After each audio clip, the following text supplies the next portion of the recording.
Sejak awal saya ditempatkan sebagai terperiksa dalam perkara ini, beragam tuduhan telah disebarluaskan di media dan masyarakat, seolah saya adalah penjahat terbesar sepanjang sejarah manusia. Saya telah dituduh secara sadis melakukan penyiksaan terhadap almarhum Yosua sejak Magelang. Begitu juga tudingan sebagai bandar narkoba dan judi, melakukan perselingkuhan dan menikah sirih dengan banyak perempuan, perselingkuhan istri saya dengan Joshua dan Kuat, melakukan LGBT, memiliki bunker yang penuh dengan uang, sampai dengan penempatan uang ratusan triliun dalam rekening atas nama Yosua, yang kesemuanya adalah tidak benar. Saya ulangi, semuanya tuduhan itu adalah tidak benar. Majelis Hakim yang mulia, pada saat pembicaraan dengan Ricky Rizal maupun Richard Eliezer di Saguling, sama sekali tidak ada rencana maupun niat yang saya sampaikan untuk membunuh Yosua, sebagaimana yang dituduhkan penuntut umum dalam surat tuntutannya yang hanya bersandar pada keterangan terdakwa Richard Eliezer.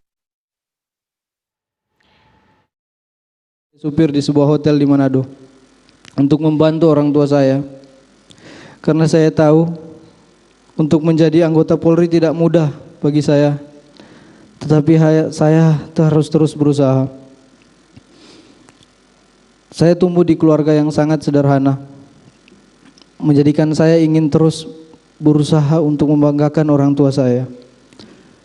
Setelah keempat kali saya mengikuti tes, akhirnya saya dinyatakan lulus dengan peringkat 1 di Polda Sulut. Hal yang sangat membahagiakan dan membanggakan bagi saya dan keluarga, di mana cita-cita saya hampir tercapai menjadi seorang prajurit Brimob untuk mengabdi kepada negara, dan dapat saya wujudkan. Kemudian saya menjalankan pendidikan di Watu Kosek, Jawa Timur.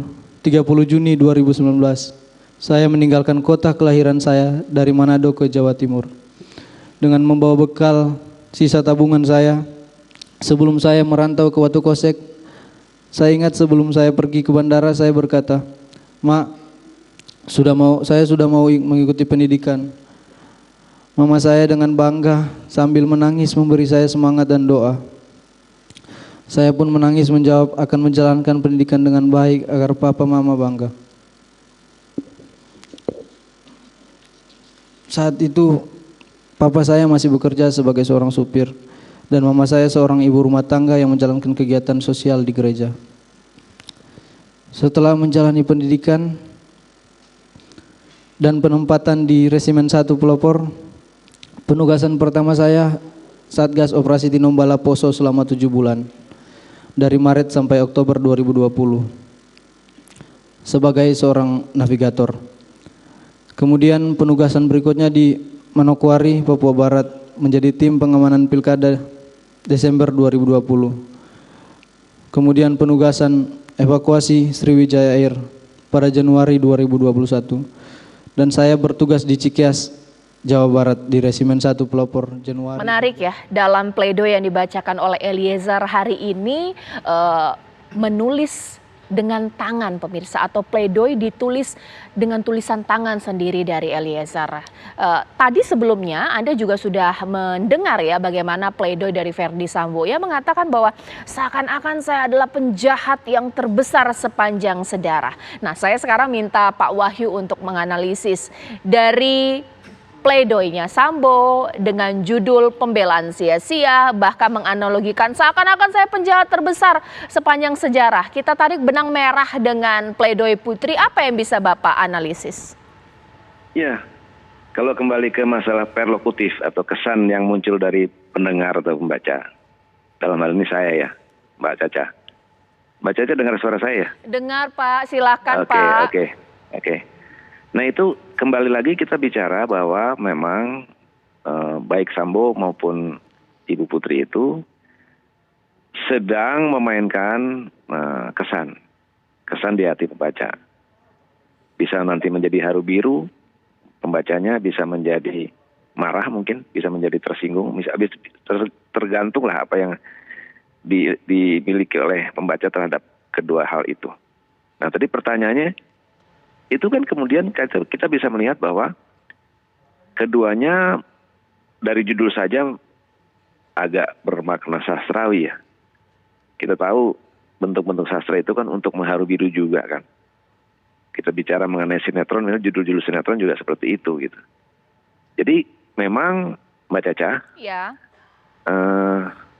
saya percaya ada gium yang mengatakan bahwa manusia, ini ya dari sudut saya ini, dari sudut kebahasaan, tugas manusia paling berat adalah mengatasi kecerdikan manusia lainnya melalui bahasanya. Bayangkan tuh Mbak Caca. Baik. Bayangkan. Artinya nggak usah saya jelaskan, coba bayangkan itu. Baik, saya sudah Jadi bayangkan. artinya Pak. kita lihat dari situ saja gitu, ya kan? Baik. Begitu Mbak Caca. Baik, sekarang saya ke Mas Heri. Mas Heri, ini mungkin saya nggak tahu, saya sangat awam ya dengan dunia hukum pidana. Ada tidak sih pertimbangan dari hakim pledoi mana yang benar-benar dibuat sungguh-sungguh oleh terdakwa itu, atau pledoi yang memang dipersiapkan oleh kuasa hukum? Kalau kita lihat ya, asumsi saya bahwa pledoi hari ini Eliezer sampai ditulis lewat tangan, seakan-akan jujur dari dia. Sementara Putri bahkan juga Sambo kita tidak tahu dengan banyaknya berlembar-lembar pledoi. Apakah mungkin kuasa hukum? Seperti apa? Iya, bahkan pemilihan gaya bahasa itu kan biasa berlatar belakang dari pendidikan seseorang ya, tingkat pendidikan. Itu juga bisa bunyinya bisa berbeda. Atau orang itu punya nilai seni, dia juga bisa membedakan apa yang disampaikan, bahkan pesannya bisa langsung menyentuh hati, menembus hati seseorang dengan tidak. Tapi dalam hal bahwa tadi ini kita nggak bicara tentang sebenarnya gaya bahasa, kita nggak bicara dalam konteks siapa yang lebih banyak menjelaskan apa, bukan itu. Tapi apa yang sebenarnya terjadi dan dia rasakan. Jadi menurut saya itu yang jauh lebih penting untuk kita hikmati semua ya, bahwa yang dibuat puluhan halaman itu kan biasanya orang punya keterbatasan memori kan. Kemudian kalau dia bicara runtut sekali, ini berarti suatu skema yang ya patut diduga memang by design, bukan sesuatu yang by nature gitu ya, sesuatu yang terjadi secara alami.